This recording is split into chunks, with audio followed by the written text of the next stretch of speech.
میرے خیال میں یہ جو ایک نیا بیانیہ بنایا جا رہا ہے، میں ہمیشہ سے کہتا ہوں کہ ان کے جو اسکرپٹ رائٹر ہے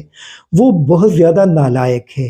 اور بہت زیادہ ذلیل ہے۔ وہ اپنے لوگوں کو ہمیشہ ذلیل کرتے ہیں قوم کے سامنے، کیونکہ اگر ان تمام چیزوں کو آپ دیکھ لیں تو اس بیانیے کا کوئی وجود نہیں رہ سکتا۔ اور اس میں افسوسناک بات یہ ہے کہ کچھ جو بیکاری دانشور ہیں انہوں نے بھی اس حوالے سے کچھ ولاگس کیے اور انہوں نے بھی سوشل میڈیا پہ بات کی۔ مجھے بڑا افسوس اس پہ ہو رہا ہے کہ مطلب اتنے سینئر لوگ جو اس شعبے کے اندر ہیں، اور اگر وہ بھی اس قسم کے پروپیگنڈوں کا حصہ بنے تو یہ انتہائی افسوسناک اور انتہائی قابل تشویش ہے کہ آپ ایک دہشت گرد تنظیم کو ایک ملک کے سب سے بڑی جماعت کے ساتھ لنک کرنے کی کوشش کرتے ہیں، اور اس کے لیے بھی سیکیورٹی اداروں کا نام استعمال کیا جا رہا ہے۔ اس کا جواب تو وہی سیکیورٹی ادارے دے سکتے ہیں۔ اگر وہ نیا دور کا سٹوری پڑھے تو وہاں پہ ان کے ایڈیٹر سے اور ان کے رپورٹر سے پوچھ سکتے ہیں کہ ان کو کون سے سیکیورٹی آفیسر نے یہ بات بتائی ہے اور انہوں نے کیوں ملک کے اندر ایک سیکیورٹی اداروں اور ملک کی سب سے بڑی جماعت کے درمیان خلیج پیدا کرنے کی کوشش کی۔ اس کا میرے خیال میں ایکشن وہ لے سکتے ہیں۔ ایک اور جو خطرناک چیز کی گئی ہے، اور آج صبح میں دیکھ رہا تھا کہ اس کو ایک بیگ صاحب ہے، پتہ نہیں کسی نیوز ایجنسی کا ایڈیٹر بھی ہے، محسن بیگ نام ہے شاید ان کا، اور وفاقی وزیر خواجہ سعد رفیق وغیرہ ان سارے لوگوں نے عمران خان کے ایک جو ویڈیو بنائی اور اس کو سوشل میڈیا پہ وائرل کرنے کی کوشش کی، جو ایک پلے پکچر،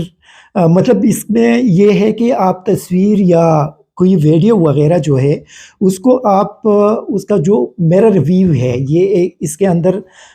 سافٹ ویئر کے اندر ایک آپشن ہے کہ فرض کرے میں جس اینگل سے بات کرتا ہوں تو آپ اس کو الٹ بھی سکتے ہیں دوسرے سائڈ پہ۔ تو عمران خان کے ایک ویڈیو کے ساتھ یہی چیز کی گئی ہے، اور اس کے ساتھ پھر انہوں نے وہ بیانیہ بلڈ کرنے کی کوشش کی رانا ثناء اللہ کی کہ عمران خان کو گولیاں نہیں لگی۔ آپ لوگوں کو یاد ہوگا یہ مولانا فضل الرحمان نے بھی یہ بات کہی تھی، پھر کچھ اور لوگوں نے بھی یہ بات کہی پی ڈی ایم کے، اور اس کے بعد پھر عمران خان مجبور ہوا کہ انہوں نے اپنے زخموں کی ایک ویڈیو جاری کر دی۔ وہ بڑی مجبوری میں انہوں نے جاری کر دی تھی کیونکہ اس وقت یہ جو پروپیگنڈا کیا جا رہا تھا، لیکن ساتھ یہ ایک نیا پروپیگنڈا اسی وجہ سے یہ لانچ کیا گیا ہے کہ ابھی جو JIT کی رپورٹ آئی ہے،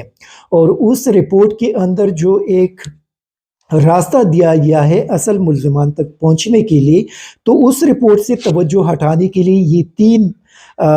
بیانیے یا پروپیگنڈے لانچ کیے گئے ہیں۔ ایک مسلم لیگ نون کے آفیشیل ٹویٹر اکاؤنٹ سے معیشت کا دشمن عمران خان، یہ ایک اور پروپیگنڈا ہے۔ مطلب آپ مجھے یہ بتائیے کہ عمران خان اگر معیشت کا دشمن ہے تو پچھلے سال آپ لوگوں کو یاد ہوگا کہ جب عمران خان کی حکومت ختم ہو رہی تھی، اس سے پہلے آپ کی اسٹیٹ بینک کے اندر جو زر مبادلہ کے ذخائر ہے، جو ڈالرز ہے، وہ تقریباً 16.4 یا 5 بلین ڈالر تھے، جو ابھی ان 8 مہینوں میں تقریباً کچھ راؤنڈ اباؤٹ 5 بلین ڈالر تک گر گئے ہیں۔ تقریباً کچھ 11 بلین سے زیادہ پیسہ جو ہے وہاں سے غائب ہوا۔ پھر آپ دیکھ لیں کہ جو آپ کی اس وقت کی ایکسپورٹ تھی وہ تقریباً 3.1 بلین ڈالر تھی، جو ابھی کم ہو کر 2.2 بلین ڈالر، اور اب بھی جو ٹیکسٹائلز ملز ایسوسیشن کے رہنماؤں کے پریس کانفرنس اگر آپ دیکھ لیں، باقی لوگوں کے آپ دیکھ لیں، تو وہ یہ وارننگ دیتے ہیں کہ یہ جو سلسلہ ہے ایکسپورٹ بالکل ختم ہو جائے گا، جو موجودہ صورتحال ہے۔ ریمیٹنسز آپ دیکھ لیں کہ جو باہر سے ہمارے لوگ پیسے بیچتے ہیں، اس وقت یہ 2.8 بلین ڈالر تھی مارچ میں، اور ابھی یہ 2.1 بلین ڈالر رہ گئی۔ انفلیشن کو آپ دیکھ لیں، جو مہنگائی ہے 12.7% اس وقت تھی، اور 30% آج کل ہے تقریباً۔ ڈالر اس وقت 178، اور ابھی جو بینک ریٹ یہ دے رہے ہیں 228 تک ہے، لیکن باہر مارکیٹ میں تقریباً 265 275 تک اس کی قیمت ہے۔ پھر آپ مجھے یہ بتائیے کہ عمران خان کے دور میں آٹے کی جو قیمت تھی وہ تقریباً 1200 لگ بھگ کی تھی، ابھی خیبر پختونخوا میں یہ 2800 ہے، سندھ کے اندر کراچی میں 3000 بتایا جاتا ہے، مطلب 2500 سے اوپر یہاں پہ اس کا جو ریٹ ہے وہ چل رہا ہے، تو 100% اس میں اضافہ ہوا۔ پھر آپ دیکھ لیں کہ یہاں پہ آپ کے مختلف خوراک کی جو چیزیں ہیں، پیاز آپ مارکیٹ میں جائے دیکھ لیں 250 روپے کلو ہے آج کل۔ اسی طرح آپ اگر دیکھ لیں تو خوراک کی مختلف چیزوں کی جو قیمتی ہے اس میں تقریباً 50 سے لے کر 100 اور 200% تک اضافہ ہو چکا ہے۔ پھر اس کے ساتھ ساتھ آپ دیکھ لیں کہ آپ کے جو کارخانے ہیں وہ میں ایک پریس کانفرنس ان کا دیکھ رہا تھا اور وہ بتا رہے تھے کہ 50% جو ان کے کارخانے ہیں وہ بند ہو چکے ہیں اور لاکھوں کی تعداد میں لوگ اس سے بے روزگار ہو چکے ہیں۔ اسی طرح آپ دیکھ لیں کہ باقی مطلب جس سائٹ پہ آپ دیکھ لیں، جس سیکٹر کو آپ دیکھ لیں، وہ سیکٹر پچھلے 8 مہینے کے دوران تباہ ہو چکا ہے۔ تو اس کا دشمن جو معیشت کا ہے، اس کا دشمن عمران خان ہے یا اس کا دشمن پی ڈی ایم ہے؟ میرے خیال میں پاکستانی عوام بڑے باخبر ہے ان چیزوں سے اور ان کو دھوکہ نہیں دیا جا سکتا۔ اگر سب سے بڑا فائدہ معیشت کے بحالی سے ملا تو وہ اسحاق ڈار صاحب کو ملا۔ آپ لوگوں نے پڑھا ہوگا کہ قومی معیشت تو تباہ ہوا لیکن اسحاق ڈار صاحب کی اپنی ذاتی جو معیشت ہے وہ بحال ہو چکی ہے، اور 2017 میں جب وہ ملک سے فرار ہوئے تھے تو اس وقت ان کے اثاثے اور بینک اکاؤنٹ جو منجمد کر دیے گئے تھے اس کو عدالت نے دوبارہ بحال کر دیا ہے۔ تو اسحاق ڈار صاحب کو مبارک ہو، ان کو بڑا فائدہ پہنچا ہے، اور ان کے اپنی اس وقت کی حکومت میں ان کے ساتھ یہ چیزیں ہو گئی تھی اور آج ایک بار پھر ان کو ایک بڑا ریلیف ملا۔ وہ سینیٹر بھی یہاں پہ بنا، حل بھی اس نے اٹھایا، وہ پاکی وزیر بھی بن گئی، پاکستان کی اکانومی بھی اس نے تباہ کر دی، لیکن ان کی جو ذاتی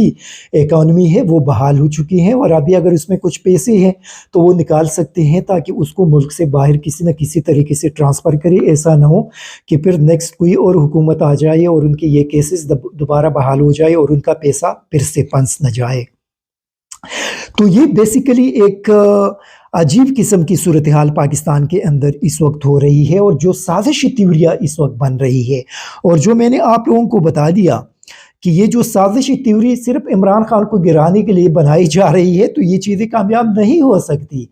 دیکھیں یہ جو صورتحال اگر اس وقت ہے تو یہ ان لوگوں کی ذمہ داری ہے جو اس قسم کی سازشی تیوریاں بنا کر مارکیٹ کے اندر بیچنے کی کوشش کرتے ہیں، لیکن اس کو بائی کرنے والا میرے خیال میں کوئی بھی نہیں ہوگا۔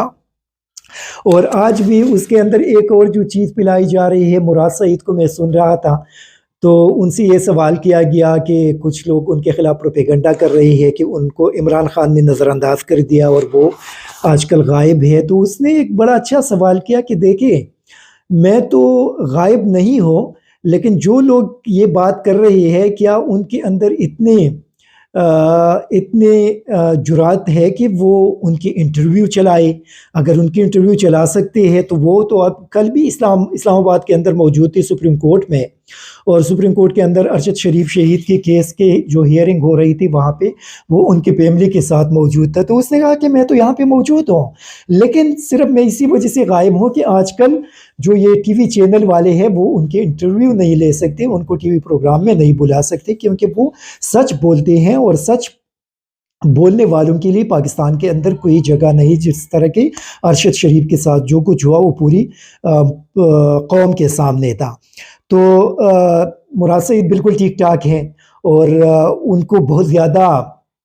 تھریٹس ہیں یقینی طور پہ، کیونکہ ارشد شریف کے حوالے سے وہ بتا رہے تھے کہ ان کے جو وکلاء نے ان کا کیس لیا تھا، جو 2 وکیل تھے، پہلے ان کا کیس انہوں نے لیا اور وہ دونوں بھاگ گئی، اس کے بعد پھر 2 مزید وکلاء کے ساتھ رابطہ کیا گیا اور انہوں نے حامی بھر لی، لیکن اس کے بعد پھر وہ دونوں بھی بھاگ گئے۔ اور وہ بتا رہے تھے کہ اس وقت ارشد شریف فیملی کا کیس کوئی بھی وکیل لینے کے لیے تیار نہیں ہے، کیونکہ ان کے اوپر بہت زیادہ پریشر ہے اور ان کو دبایا جا رہا ہے، اور بقولی ان کو دھمکیاں دی جا رہی ہے۔ اسی وجہ سے کوئی بھی وکیل ارشد شریف کیس کو لینے کے لیے تیار نہیں ہے، اور اس وقت ارشد شریف کی فیملی بے یار و مددگار پڑی ہے، کیونکہ جو وکلاء صاحبان ہیں وہ ان کے کیس لینے کے لیے تیار نہیں ہے۔ تو اس سے میرے خیال میں چیزیں تو بالکل ظاہر ہو گئی کہ ابھی اگر وکلاء ان کا کیس لینے کے لیے تیار نہیں ہے تو پھر اس کیس کے پیچھے کون ہے؟ وہ کون ہے جو وکلاء کو پریشرائز کر رہے ہیں کہ آپ ارشد شریف شہید کے فیملی کا جو کیس ہے وہ کوئی بھی وکیل نہیں لے گا، اگر کوئی لے گا تو ان کے لیے حالات پھر ٹھیک نہیں ہوں گے۔ اور وہ کون ہے کہ جو مراد سعید کو دھمکیاں دے رہے ہیں؟ ارشد شریف کے حوالے سے جو ان کے پاس انفارمیشن تھے اور انہوں نے جے آئی ٹی کے ساتھ بھی بقول انہوں نے شیئر کیا، اور اس کے بعد پھر ان کو مختلف طریقوں سے دھمکانے کی کوشش کی جا رہی ہے۔ تو یہ وہ ساری صورتحال ہے بدقسمتی کی وجہ سے جو پاکستان کے اندر اس وقت ہو رہی ہے، لیکن میرے خیال میں یہ چیزیں پاکستان کے اندر قانون کی حکمرانی کو روکنے کے لیے یہ ساری چیزیں ہو رہی ہے، لیکن پاکستانی قوم اگر چاہتی ہے کہ ان کے بچوں کا ایک بہترین مستقبل ہو تو پھر قانون کی حکمرانی اس ملک کے اندر لے کر آنا پڑے گا۔ اور جب تک عدالتیں آزاد نہیں ہوں گی، عدالت کے اندر قانون کی حکمرانی نہیں ہوگی وہاں پہ ملک کا ایک وزیر اعظم، ملک کا ایک با اختیار کوئی بھی طاقتور بندہ اور ایک عام پاکستانی وہاں پہ برابر نہیں ہوں گے، تو اسی وقت تک پاکستانی قوم کو کبھی بھی انصاف نہیں مل سکتا۔ اور یہ انصاف یاد رکھے کہ یہ انصاف قوم اپنے ووٹ کے ذریعے لیں گے۔ اگر آپ چاہتے ہیں کہ آپ کے بچوں کا مستقبل تابناک بن جائے تو پھر آپ لوگوں کو ایک ایسی شخص کے ساتھ کھڑا ہونا پڑے گا جو پاکستان کے اندر قانون کی حکمرانی قائم کر سکتے ہوں۔ ایک ایسی شخص کے ساتھ آپ کو کھڑا ہونا پڑے گا جو خاندانی سیاستدان نہ ہو، جن کی پولیٹیکل پارٹی ان کے خاندان کے اندر نہ ہو، اور اس کے بعد ان کا بیٹا بیٹی اس پارٹی کا سربراہ بن جاتے ہیں، جن کے اثاثے ملک سے باہر لندن، دبئی، امریکہ اور یورپی ممالک میں پڑے نہ ہوں۔ اس قسم کے لوگوں سے آپ لوگوں کو دور رہنا پڑے گا، کیونکہ وہ لوگ ہمیشہ ذاتی مفادات کے لیے